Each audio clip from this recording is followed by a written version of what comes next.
Y nos acompañan ahora Sergi Llena y Mariano Pascual, hablándonos de la charla que ofrecieron este viernes, día 18 de noviembre, en Espacio Pirineo, sobre la recuperación de instrumentos tradicionales en Ribagorza, con especial incidencia en el clarí de Roda y Sávena y en el clarí de Castigaleu. Con ellos les dejo hablándonos de los instrumentos tradicionales ribagorzanos. Venga, pues contarnos un poco esta charla que gira en torno a una investigación previa y a unos descubrimientos muy interesantes, ¿no?, que habéis hecho sobre instrumentos de la zona. Bueno, ya empiezo yo, bien. Se trata de presentar un par de instrumentos muy populares, que de hecho prácticamente uno de ellos es pastoril, el otro puede no serlo, pero en el fondo son instrumentos populares de aquí de Ribagorza, que hacía falta reproducirlos y Sergi los ha reproducido ahora. Ha hecho unas copias que son las que estamos viendo ahora en imagen.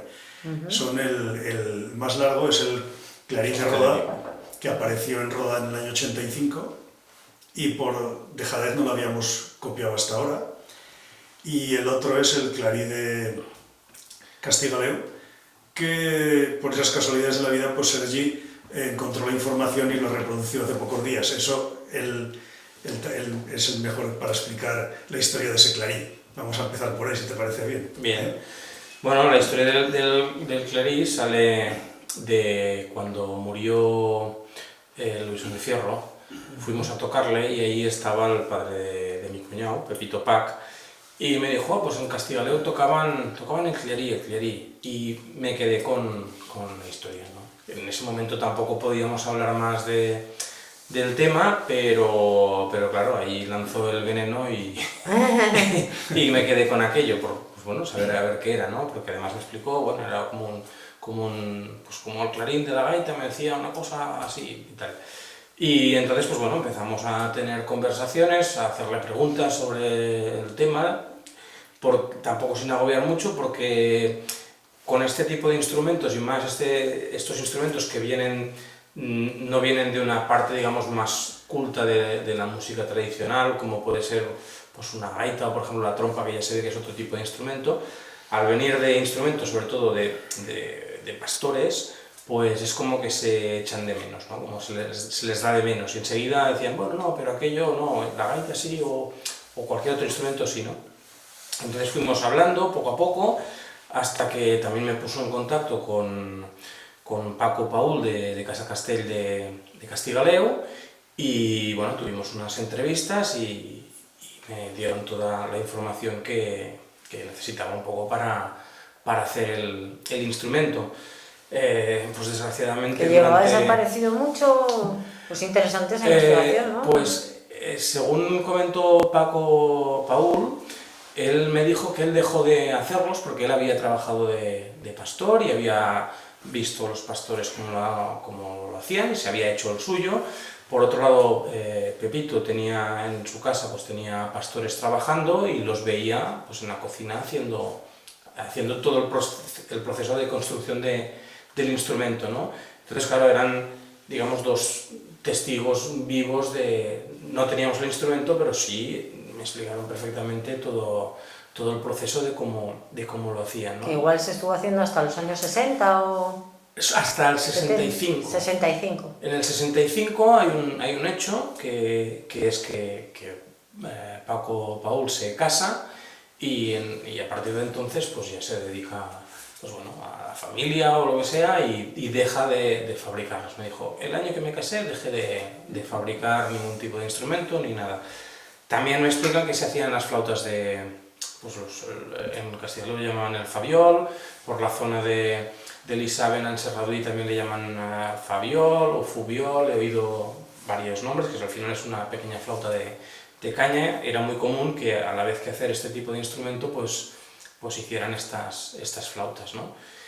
Y bueno, con toda esta información de ellos, pues hacemos el instrumento, lo que, como te decía, pues dentro del proceso, pues Paco pues, se pone enfermo y evidentemente pues guardo la distancia, pues bueno, pues, si no estaba bien el hombre, pues tampoco era cuestión de marearlo mucho, ¿no? Claro. Entonces pues cosas que a lo mejor me hubieran gustado incidir y preguntar, incluso quedamos para hacer una flauta de caña y hacer alguna cosa, pues, y todo esto no pudo ir más allá porque pues bueno, tampoco era ni el momento ni la situación, ¿no? Entonces, pues bueno, nos quedamos con toda la información que nos han dado. Entonces hice varios modelos un poco del instrumento con la forma tal como me la habían dado, pero pues bueno, con diferentes terminaciones y diferentes conos al final, y bueno, el que entendían y recordaban como más parecido y como Clarí de Castigaleo era pues estos dos que tenemos aquí, ¿no? El que era buen pastor, decían pues que hacía buenos instrumentos y a la vez pues tenía diferentes terminaciones arriba, incluso tallas, ornamentaciones de diferentes tipos, y el que no sabía tanto pues lo hacía con maderas más blandas, como por ejemplo el saúco, que ya tiene el interior que es todo más blando, entonces cuando iniciaban el primer taladro pues les salía enseguida, ¿no? Y bueno, a partir de aquí pues hacerlo sonar y intentar pues que se conozca este instrumento, que es un instrumento que a la vez pues encontramos desde Clarí de Vigorra, en el otro lado del Pirineo, y este tipo de instrumento de esta familia se le conoce también en Cataluña como grall de pastor. Al final es un instrumento... Siempre ligado al pastoreo. Sí, siempre. Y además con unas funciones bastante concretas, ¿no? Un hecho diferencial que tenemos aquí, porque he participado en varias jornadas, tanto en Francia como en Cataluña, en este Ridaneu, bueno, tuvimos ahí varios encuentros, uno de ellos pues, bastante interesante con gente, el profesor del Conservatorio de Limoges, que estuvo becado por el gobierno francés para hacer todo un estudio sobre los bordones del Sac de Gemex en la zona del Rosselló, y acabó encontrando este tipo de instrumentos y hizo un estudio pues, con esa beca, cambió el tema, lo amplió, y hizo todo un estudio de este tipo de instrumentos. Y allí lo que se da es que también sucede en Cataluña, pues eran algunos torneros, ¿no? que construían instrumentos, porque hay también una documentación muy interesante del gremio de torneros de Barcelona que explica todo el proceso. Es decir, cuando alguien era tornero, pues el último, para ya demostrar que era muy bueno, hacían instrumentos. Es decir, lo último de todo era hacer ciertas piezas de barcos y digamos ya lo más grande era hacer instrumentos, ¿no? Y había torneros pues, que se dedicaban a hacer este tipo de instrumentos y le llamaban el grall de fira porque lo vendían en las ferias a un precio pues, bastante asequible, con lo cual era un instrumento que estaba bastante extendido.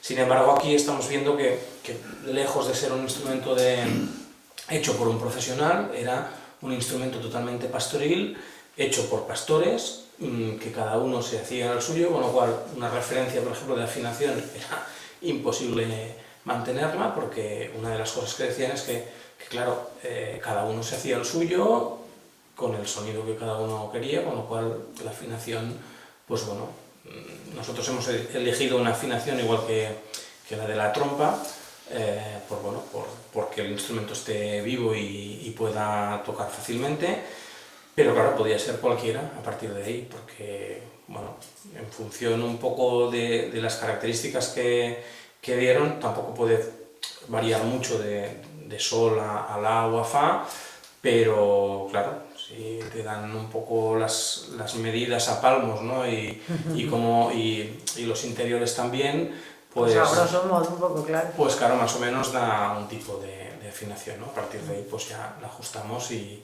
hacemos que sea un instrumento que sea útil y que funcional.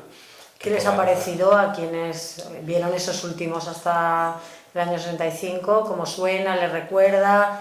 Aparte de que físicamente no lo vean morfológicamente fiel. El problema es que de las dos personas que nos dieron toda esta información, evidentemente había alguna más, pero bueno, no fue posible contactar con ella ni tampoco bueno, localizarlo sí, pero estamos hablando, bueno, pues cuando venga a Castigaleo ya le diré, a ver si Claro, viene. claro.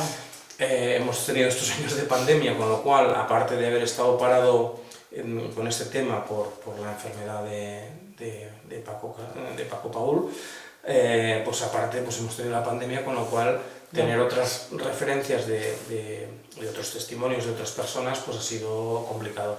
Pero sí que, bueno, Pepito Pac sí que lo ha visto, y de los que le enseñé, las 4 o 5 opciones que hice, pues al final me dijo, pues sí, este y estos y tal.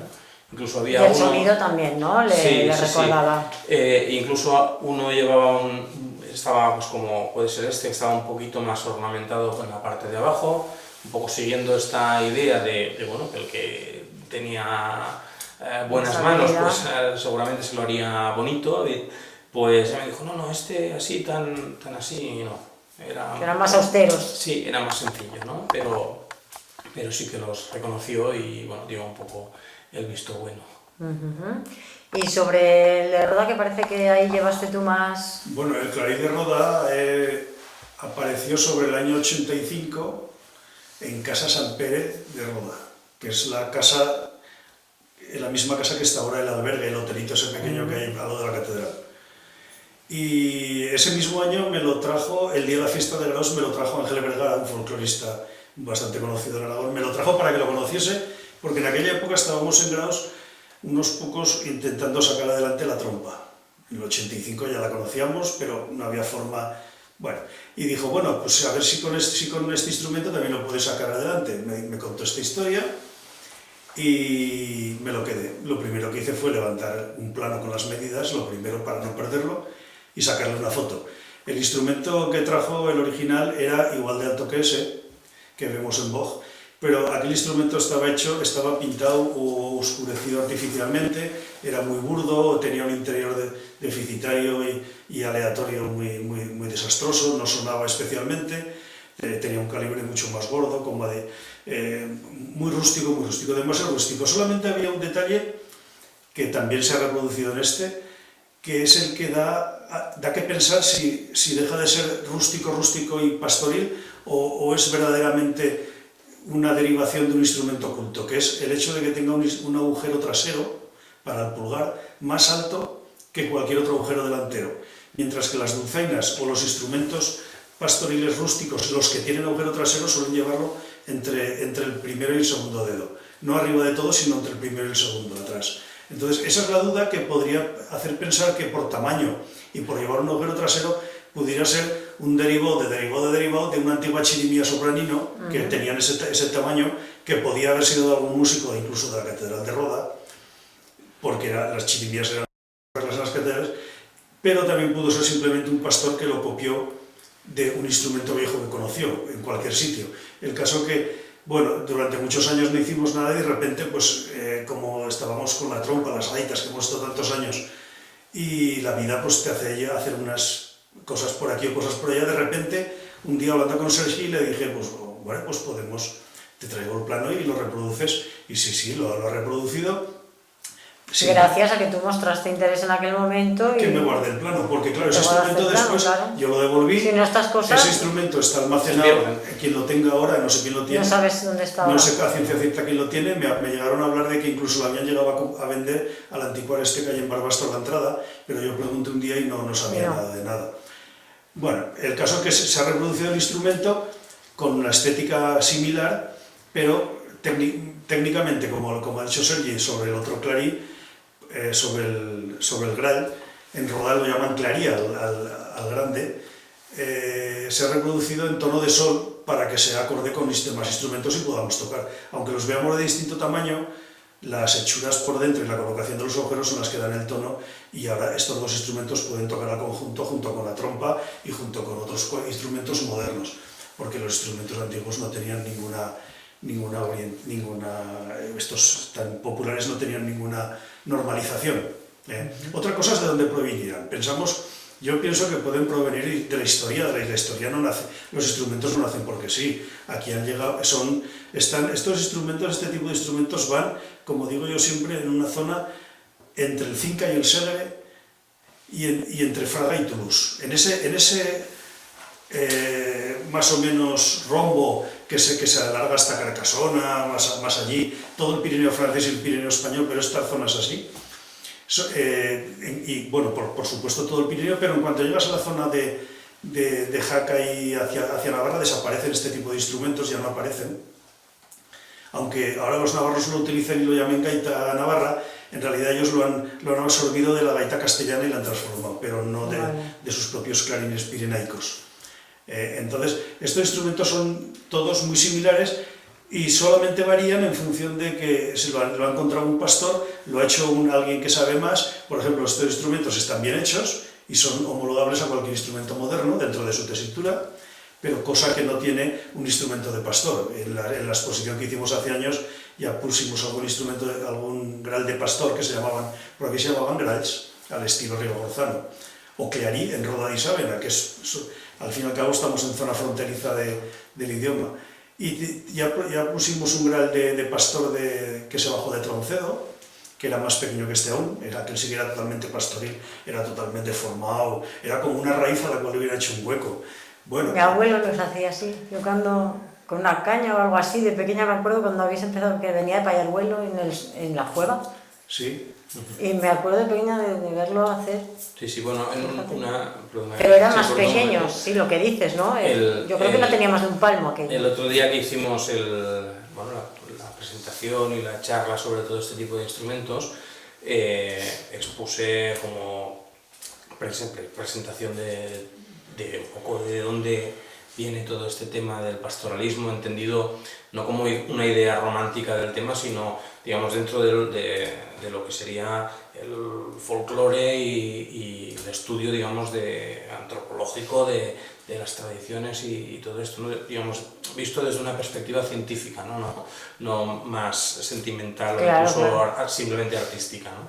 Entonces, claro, expliqué pues, un montón de instrumentos que se dan en el Pirineo, como puede ser un oboe hecho de corteza de árbol. Claro que todo esto era funcional, o sea, ahora sí que se ve desde una perspectiva científica, pero esto formó parte del día a día. Sí. Bueno, incluso yo me acuerdo pues, bueno, dentro de todos estos instrumentos que explicaba, que están además recogidos por dos folcloristas que no tenemos muy lejos, pero que aquí son totalmente desconocidos. Uno nació en el 1885 o por ahí, que era Enric Vigo, que es de un pequeño de Saverneda, justo muy cerca de Pont de Suert, y el otro también de justo al otro lado, ¿no? Digamos, pero claro, toda esta zona la han estudiado mucho porque era su zona. Entonces, lo que es Ribagorza y Pallars lo habían estudiado mucho, ¿no? Y bueno, instrumentos como puede ser el coger un trozo de hierba, ¿no? Estirarlo y queda un hueco y entonces aquello sonaba, ¿no? Todo este tipo de instrumentos los tienen los dos muy documentados, ¿no? Y entre ellos pues todo el tema de este tipo de instrumentos, ¿no? Entonces en Roda pues salió una persona y cuando explicaba estos instrumentos nos empezó a explicar, bueno, empezamos a tener un diálogo diciendo, pues bueno, pues yo hacía esto que tú has dicho del oboe de corteza, lo hacía con la higuera, porque cuando estaba en savia era muy fácil de quitarle la corteza y ahí empezamos ¿no? Y bueno, aparte de esto, como nombraba antes las flautas, pues en Serradui pues hay gente que hemos hecho ya una primera entrevista, pero hay que volver a entrevistar, en Ciscar también, ahora el otro día me salió también uno en la Puebla de Fantova. Sí, yo creo que a medida que vayáis haciendo estas charlas va a salir gente, porque esto forma parte de... Y claro, esto tenemos un deber, que esto me lo decía Xavier Vidal, que es el director del Conservatorio Occitano de Toulouse. Claro, nosotros tenemos, digamos, el deber, ¿no? de recuperar todas estas cosas, porque claro, ahora estamos a tiempo, pero luego dentro de unos años pues ya no. Porque esto, de momento eso, la charla se hizo en Roda, que además es muy ad hoc, ¿no? En la zona de donde procedían tal, y ahora viene a Graus. De momento en formato charla, pero ¿está previsto recogerlo en algún libro, algún tipo de publicación? De momento no, porque está pendiente todo lo que acaba de nombrar Sergi, de entrevistas, de más realizaciones, de incluso lo que has comentado tú hace un momento, de que tu abuelo, ¿te acuerdas de que tu abuelo los hacía? Es que fíjate, os ¿Quién sabe si en estabais tu casa contando mismo o en casa del vecino? y lo estaba aparece? pensando, digo, y me hizo, y digo, ¿y dónde deben estar? Fíjate, ¿sabes? Ahora escuchándoos, y es que como si lo viera en la huerta haciéndomelo, ¿eh? La información como Y sonaba, porque él Sí, además sí, tocaba sí, el sí. saxofón que iba con sus hermanos, que eran 8, ¿sabes? Y, La información es fíjate, importante, lo que ocurre que tampoco te puedes claro, hablar con fijar todo el mucho mundo, claro, ni en cosas... la estética, porque claro. cada pastor, como decía Sergi antes, si era Tenía más o menos su- listo o más o menos interesado O más hábil, o en más... hacerlo más hábilmente Claro, o más claro, bonito, claro. lo hacía a su gusto. De tal forma que después los pastores, cuando estaban por el monte y tocaban, si estaban contratados, les obligaba el amo que los había contratado a que tocasen para que el amo supiese de dónde venía el sonido Claro, y saber si estaba durmiendo o si estaba tocando, si estaba vigilando las ovejas. Quiero decir que son tan distintos que hay que tener la información, pero ir mucho más allá, salvo que aparezca alguno muy particular, Claro. pues desde el punto de vista pastoril tienen un gran interés, pero acabamos resumiéndolo en que si han de tocar en la calle con los demás instrumentos hay que Luego los tenéis que... modernizarlos, claro. Pero bueno, aquí hay un campo Y luego, muy amplio, ¿no? Muy interesante. sobre que... todo ya lejos, digamos, de esta parte más histórica del instrumento, ¿no? Pues bueno, a nivel de construcción, lo que nos interesa es que primero que el instrumento pueda salir a la calle, ¿no? Pero aunque no saliera, por ejemplo, pues tener todo esto documentado, todo esto localizado, pues que en Roda teníamos en Castigaleu teníamos este otro, a raíz de una conversación que tuve para Pine Nostrum en Voltaña, que le expliqué pues bueno, la historia del de Roda, que me lo había pasado Mariano, el de Castigaleu, que lo había estudiado, hablando con Mario Gros, que es profesor de la escuela de música. ¿Es profesor de gaita? ¿Puede? Sí, profesor de gaita. ¿No?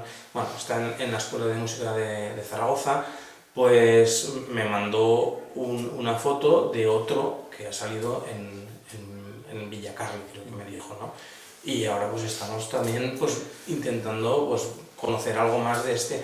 Pero claro, lo importante es tenerlos localizados, Claro, y catalogarlos, un poco, estudiarlos y luego ya ir luego pues bueno, pues tejiendo esa historia, ¿no? Porque tiene todo un sentido. Pero claro, al final esto es digamos, es memoria sonora de aquí del territorio, y que es importante pues bueno, que la podamos conservar, ¿no? Y aparte... Porque las piezas, ahora dices que está ya bueno, ¿no? Con el estándar, ¿no? Estandarizados, que pueden tocar cualquier, porque saber que se tocaba o eso sí que ya...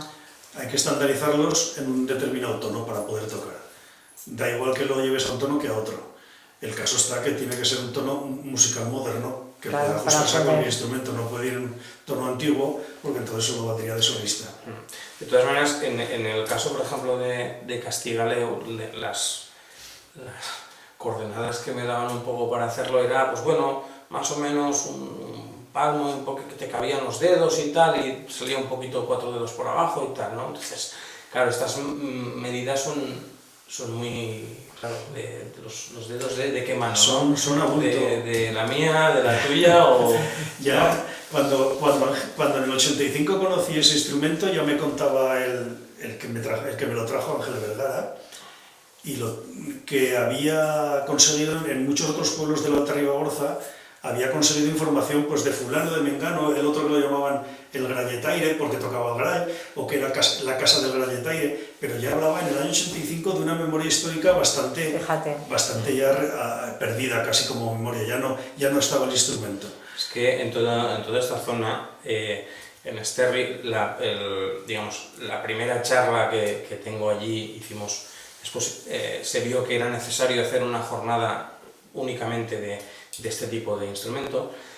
Hicimos una jornada en la cual estuvo Artur Blasco, que es miembro de un grupo muy conocido que es el Pondar Calís, y luego está, digamos, con toda la dirección del Museo del Acordeón del Segel, y hicimos una mesa redonda que un poco la moderaba sobre todo él y la movía un poco él, sobre los instrumentos que había en el Pirineo antes de la llegada del acordeón, porque cuando llegó el acordeón lo barrió todo. Hombre, lo hacía todo ella, ¿no? Claro, en el Pirineo catalán, por ejemplo, quedan, bueno, es una plaga.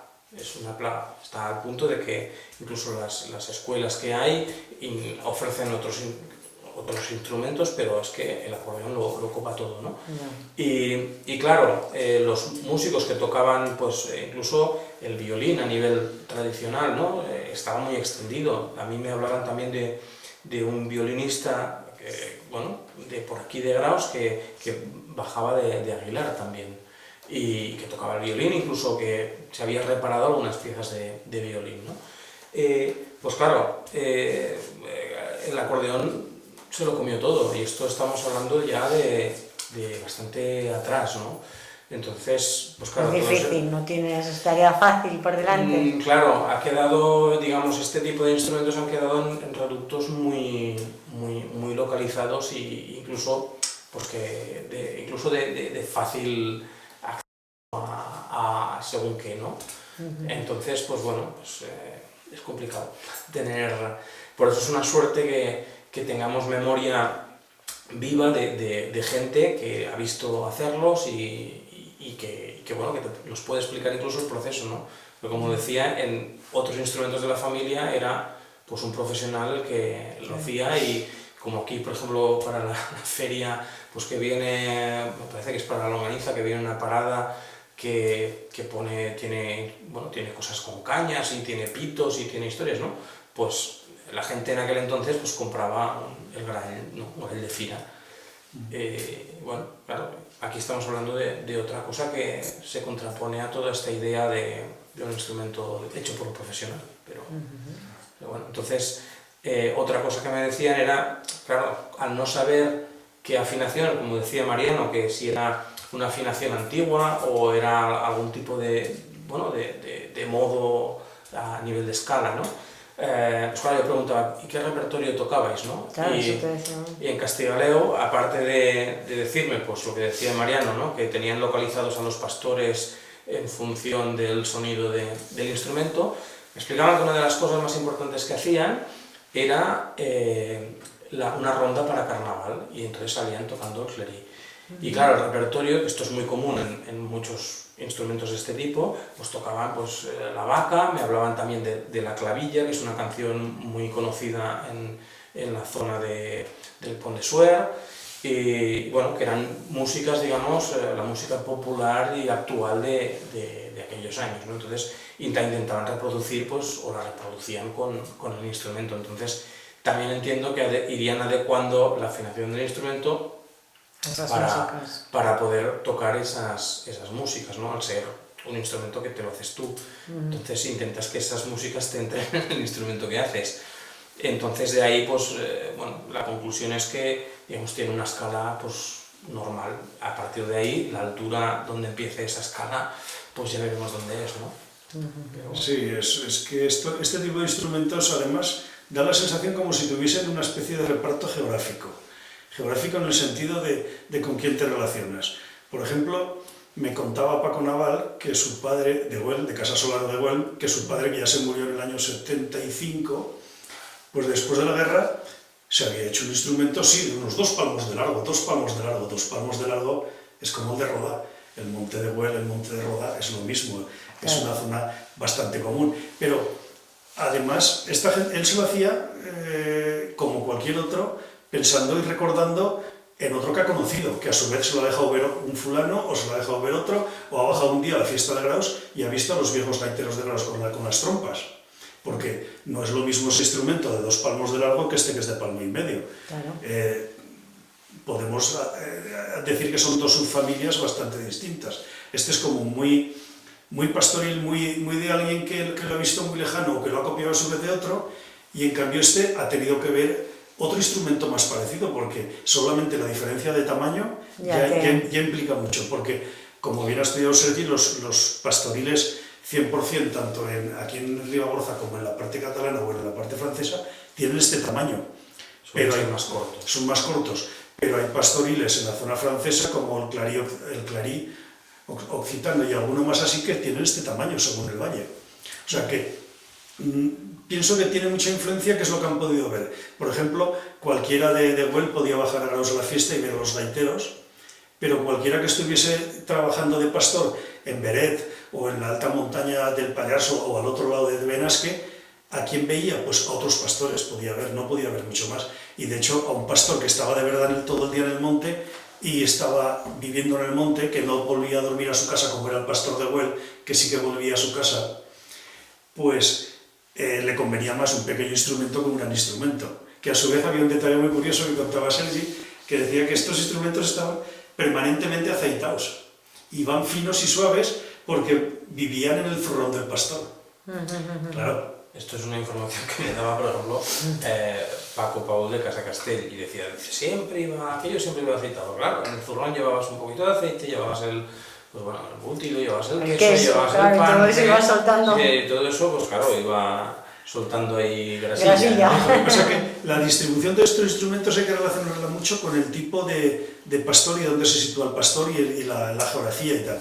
Por ejemplo, aquí en Graus, cuando yo era crío, había varios rebaños dentro mismo de Graus que al atardecer se recogían en Graus. Esos pastores iban y venían a dormir a Graus, con lo cual conocían la vida de cualquier tipo que pasaba, conocían lo que pasaba en Graus. Mientras que los pastores que estaban en alta montaña, que se pasaban 4 meses o 5 arriba de todo, no se relacionaban más que entre ellos, tenían otro punto de vista, otros conocimientos. Entonces, eso puede diferenciar un poco, podría diferenciar un poco el tipo de instrumentos, claro. Porque conforme vamos bajando hacia el sur y hacia la tierra baja, y digamos que nos apartamos ya de las montañas grandes, empiezan a transformarse en dulzainas, con un tamaño como este. Que el nombre puede ser lo de menos porque todo depende de la zona de influencia del idioma que se hable y tal, pero tienen toda una especie de escalonamiento en función de la zona geográfica en la que se distribuyen y la que se tocaban. Porque aunque había pastores que bajaban desde arriba de todo hasta la zona del Cinca a pasar el invierno, o a la zona del Ebro, al otro lado de los Monegros, pero su relación, donde más se relacionaban, era precisamente la zona alta, la zona veraniega y la zona que les cogía de paso, porque cuando bajaban a invernar, para el invierno tenían mucho trabajo. Bueno, pues tenéis aquí campo ¿no? Para sumar conocimientos y mucha faena. Eso sí. Que supongo que iremos viendo eso en charlas de momento, y cuando tengáis ya suficiente, a ver si es posible recogerlo para que esa memoria que nos ha traído hasta aquí no se pierda. En memoria histórica se puede escribir mucho, lo que ocurre que fotográfica tenemos muy poca. Tenemos la foto del instrumento original del clarí de Roda, pero de los otros, de estos de Castilla y León, puede aparecer cualquier otro. Tenemos el clarí de Pastor de Troncedo, bueno. No hay que descartar que a lo mejor algún día aparezca uno. No, y lo que decís, dándolo a conocer, ¿no? Y que tiene interés y que se está investigando, es posible que en las casas... Sí, es muy curioso porque el mismo día del año 85 de la fiesta, aquí en la plaza mismo de los Porches, cuando Ángel Vergara me estaba enseñando el clarivijo de Roda, apareció Ramón Casas, que acaba de fallecer hace pocos días. Sí, pobre el padre de y dice, estos clarines, estas gaitas, él lo llamaba gaitas, nos las regalamos nosotros cuando estaba yo de pastor antes de la guerra por allá por Monte de Güell. O sea, una tercera persona en la zona del Monte de Güell, de Roda, y me las regaba yo. Y se llevan así. O sea, un testimonio que además al ver el instrumento natural se le recordó toda esa zona, pero no le dio más importancia porque para él era una cosa que había sido cotidiana. Normal, para pasar el rato. Además, claro, es lo que comentábamos antes, ¿no? Al principio, claro, al ser instrumentos de pastores, ¿no? Que claro, pues, es diferente ya a un instrumento que está en una banda de música o que está, pues claro, era, digamos, un estatus social más bien tirando abajo, por decirlo de alguna manera, que no se valoraba en la misma medida. Ellos mismos, incluso, pues bueno, cuando yo empezaba a preguntarles por estos, enseguida lo denostaban ellos mismos, sí, lo menospreciaban, bueno, no, pero aquello no, bueno, no, pero... Entonces, claro, yo creo que hay mucha gente que no se da cuenta de la importancia, digamos, que tiene todo esto, ¿no? Entonces, claro, les vas hablando y a veces, bueno, yo recuerdo algunas conversaciones de que me miraban como diciendo... Pues no sé si esto vale para nada, ¿no? No, no sé qué... ¿Qué interés? ¿Qué interés, no? Que tanto interés en una cosa, pues bueno, que me hacía de cuando éramos críos o trabajaba de pastor y tal y cual, ya ves qué interés puede tener eso, ¿no? Qué importancia. Y claro, pues la tiene, entonces, bueno, está bien estas charlas o la presentación que hicimos y la charla que hicimos el otro día en Roda, porque abre un poco los ojos y tira un poco las lenguas, ¿no? Que enseguida... Y decimos esto que se dice últimamente, ¿no? Que se pone en valor, ¿verdad? Que se dice tanto poner en valor las cosas, pues se pone en valor sí. unos instrumentos que formaron parte de la vida de aquí de mucha gente, ¿no? Sí, intentamos pues, recuperar un sonido que aunque no sea el sonido imperfecto que tenía antes, sino que es un sonido ya pues, imperfecto, moderno, pues que sea un sonido que represente aquellas vivencias y aquel momento, porque además hay que encajarlo en el momento en que se vivía, da igual en el mundo rural como en el pequeño urbano de Graus. Yo recuerdo que mi abuela decía que a principios del siglo XX, muy a principios, después de los dances, pues bailaban en la Plaza Jotas y bailaban de todo y lo tocaban los músicos. Y yo le decía, ¿pero qué gaiteros? Digo, ¿qué músicos? Decía, pues los gaiteros. Pero no le daban más importancia, porque ahora viene una charanga y tampoco le damos importancia a eso. Pero si de repente desapareciesen los instrumentos, dentro de unos años le empezaríamos a dar importancia. Bueno, espérate. ¿No? Ya veremos qué pasa en unos años. Estos instrumentos, para un pastor que podía bajar de Huela a ver los dances de Graus, pues él veía a los gaiteros, anteriormente los de Casaras o después a los de Graus, veía con estos instrumentos y decía, pues me lo faré yo. Y bueno, él había visto un instrumento más o menos así, bueno, pues según el piazo de madera que tenía y lo que le podía salir, y podía salir una cosa u otra. Y si además conocía a otros amigos, otros pastores que habían hecho algo similar y se podía fijar, porque seguro que le ocultaban la información, porque la rivalidad en una especie de estamentos en que yo soy mejor que tú, eso siempre ha existido contra los instrumentistas. Nos cuesta encontrar información entre los instrumentistas y los folcloristas porque parece que esconden la información. Parece que la esconden. Sí, porque así lo sé yo y así soy yo el que sale en la radio, en la tele. ¿Qué más da? Lo importante es eso, que no se pierda. Lo importante es recuperar un sonido que ha tenido un valor y que para la gente pero lo importante es el sonido y eso, no él. Pero bueno. Pues nada, oye, muchísimas gracias y eso ya os iremos siguiendo porque vemos que esto es el principio Muy bien. de un largo camino sonoro. Sí, gracias. Gracias a vosotros. Gracias.